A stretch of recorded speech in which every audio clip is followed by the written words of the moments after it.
देवी माँ को आजाद कराने की सारी बातें ये चारों बहनें सुन लेती हैं और उन्हें आजाद कराने के लिए वह अपने आप को माँ को समर्पित कर देती है, जिससे देवी माँ मुक्त हो जाती हैं और अपने रुद्र रूप में आकर सभी पापियों को मार देती है। उसके बाद देवी माँ उन चारों बहनों को पुनः जीवित करके लोगों की सहायता करने को कहती है। उसी समय आसमान से उड़ते हुए एक काला साया तेजी से पृथ्वी पर आता है। वह सीधे एक महिला के पेट में घुस जाता है, जिससे महिला के पेट में बहुत तेज दर्द शुरू हो जाता है और उसका पेट फूलने लगता है। देखते ही देखते उसका पेट इतना ज्यादा फूल जाता है जिसके दर्द से वो जमीन पर गिर जाती है, क्योंकि उसके पेट से एक राक्षस जन्म लेने वाला था। ये राक्षस इतना ज्यादा खतरनाक है कि वो अकेले ही पूरी धरती पर तबाही मचा सकता है। इसीलिए यहाँ पर मौजूद सभी जानवर पक्षी यहाँ से भागने लगते हैं और देखते ही देखते वो राक्षस महिला के पेट को चीरते हुए बाहर निकल जाता है। शरीर से निकलने के बाद वो उस महिला को भस्म कर देता है और धीरे धीरे वह एक भेड़िए से इंसान में बदल जाता है। फिर वहाँ से जाकर गांव की एक लड़की के पास जाता है, जिससे वह गाय का दूध पिलाने को कहता है। जब वो लड़की उससे दूध पिला रही थी तब उसे उसके अंदर भेड़िया दिखाई देता है, जो एक साधु का रूप लेकर गाँव की इस लड़की को मारने के लिए आया था। लेकिन जैसे ही वह उसे वश में करने जाता है तब उसे जोरदार झटका लगने की वजह से वो दूर जाकर गिरता है, क्योंकि इस लड़की की रक्षा स्वयं देवी माँ कर रही थी। उसके बाद लड़की घर आकर अपने गाय को चारा खिलाकर जैसे ही घर में जाती है, वह राक्षस फिर से इसे मारने के लिए आ जाता है। वह राक्षस अपनी शक्तियों से एक आग के ड्रैगन को उसे मारने के लिए भेजता है, लेकिन गाय माता उसे ऐसा नहीं करने देती। काफी देर तक उन दोनों के बीच एक घमासान युद्ध होता है। उसके बाद गाय माता उसे अपने पेट में समा लेती है और उस शैतान को एक ही फूंक में राख बनाकर उड़ा देती है, क्योंकि यह स्वयं देवी माँ थी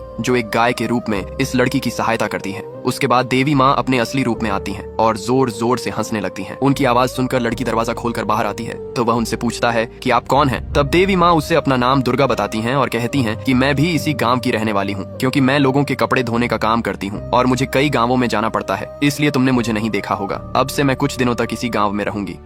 शैतान से बचाने के बाद देवी माँ राजी से कहती हैं कि उस बड़े घर के लड़के को उसके घर वाले मिलकर पागल बना रहे हैं, इसलिए तुम उसके लिए एक सही पत्नी की तलाश करो ताकि जो उसकी रक्षा कर सके। अगले दिन राजी उसकी माँ से प्रशांत के शादी के बारे में बताती है और एक रिश्ते को भी लेकर उसके घर आती है। लेकिन प्रशांत को न चाहने वाले कुछ लोग जो यह नहीं चाहते कि उसकी शादी हो, इसलिए वह उसे मिठाई में कुछ मिलाकर प्रशांत को खिला देते हैं, जिसे खाते ही प्रशांत का सर जोरों से घूमने लगता है और उसके अंदर का शैतान जाग जाता है, जिसे देखकर सभी लोग डर जाते हैं और उससे रिश्ता तोड़ देते हैं। राजी उन लोगों को बहुत मनाने की कोशिश करती है, लेकिन वह नहीं मानते और वहाँ से चले जाते हैं। उसके बाद प्रशांत के चाचा राजी को कहते हैं कि तुमने उन्हें सच्चाई क्यों नहीं बताई कि यह पागल है। तब राजी उन्हें कहती है कि यह पागल नहीं है, तुम लोगों ने मिलकर इसे पागल बनाया है। उसके बाद प्रशांत के चाचा राजी के ऊपर हाथ उठाने जाते हैं, लेकिन प्रशांत उन्हें रोक देता है। उसके बाद प्रशांत के चाचा प्रशांत को डंडे से खूब मारते हैं, लेकिन प्रशांत चुपचाप सह लेता और उन्हें कुछ भी नहीं। प्रशांत को काफी मारने के बाद इधर इसके परिवार वाले राजी को भी रास्ते से हटाने की बात करते हैं, जिससे यह लोग प्रशांत की सारी दौलत हड़प सके। अब अगले दिन एक आदमी चिल्लाते हुए राजी के पास आता है और उससे कहता है कि गांव के चौकीदार को माताजी आई हैं, तुम आकर उसे पूजा करके ठीक कर दो,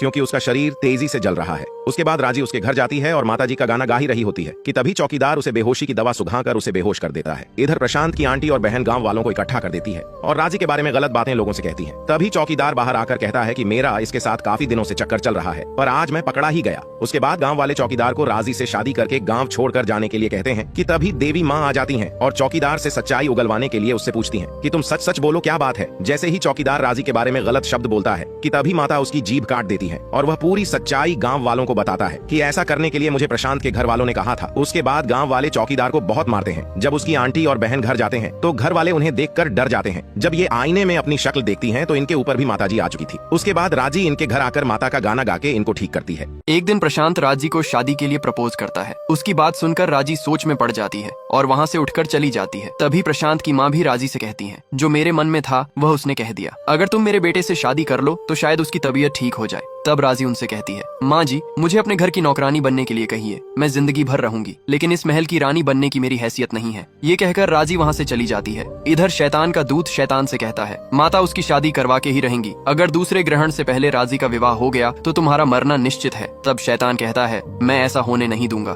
फिर से शैतान साधु के भेष में राजी के पास जाता है और राजी से कहता है, तुम लोगों की इतनी सहायता करती हो, तुम्हारी सहायता करने वाला कौन है? तब राजी उनसे कहती है, मेरी सहायता करने के लिए मेरी देवी माँ है। तब शैतान कहता है, तुम्हारी चिंता करने वाला एक और भी है, उस बड़े घर का बेटा, अगर तुम उससे शादी कर लो तो उसका पागलपन ठीक हो जाएगा। ऐसा मैं नहीं कह रहा, इस पत्र में लिखा है, लेकिन दूसरे पत्र में बहुत ही अशुभ लिखा है, अगर तुमने उससे शादी कर ली तो अगले दिन ही वह मर जाएगा। ये सुनकर राजी बहुत डर जाती है और अपनी देवी अगले दिन प्रशांत राजी से शादी के बारे में कहता है तो वह यह कहकर मना कर देती है कि तुम जैसे पागल से कौन शादी करेगा। राजी की यह बात प्रशांत को लग जाती है, जिससे वो सदमे में चला जाता है। राजी भी दुखी होकर अपनी देवी माँ के पास जाती है और उन्हें सारी बात बताती है। जब राजी वहाँ से लौट रही थी कि तभी कुछ लोग उसका अपहरण कर लेते हैं और उसे बांधकर गांव के एक कुएं में फेंक देते हैं। देवी माँ दोनों को मिलाने के लिए प्रशांत के घर में आग लगा देती है, क्योंकि यह काम प्रशांत के अंकल आंटी ने किया था, जो प्रशांत और राजी को मारना चाहते थे। कि तभी राजी वापस आ जाती है और प्रशांत को बचाने के लिए जलती हुई आग में चली जाती है, लेकिन प्रशांत बाहर नहीं आता। इसलिए राजी उसे मंगलसूत्र पहनाने के लिए कहती है और दोनों अग्नि को साक्षी मानकर विवाह कर लेते हैं। तभी प्रशांत की आंटी उस आदमी से पूछती है कि तुमने तो राजी को मार दिया था, तो वह बच कैसे गई। जिसका पता लगाने ये लोग उस कुएं के पास जाते हैं। तभी वहाँ कुछ अजीब घटित होता है, जो पानी में से निकलकर सभी को मार देता है। ये कोई और नहीं बल्कि देवी माँ थी, जिन्होंने राजी को बचाकर उसकी रक्षा की। तभी शैतान वहाँ पर आ जाता है और उनसे कहता है कि तुम कितनी बार उसे बचाओगे, अगले ग्रहण के आने से पहले मैं उसे मार दूंगा और तुम मेरा कुछ भी नहीं बिगाड़ पाओगी। जिससे काफी क्रोधित होकर देवी माँ अपने चक्र से उसके सभी अंगों को काट देती हैं।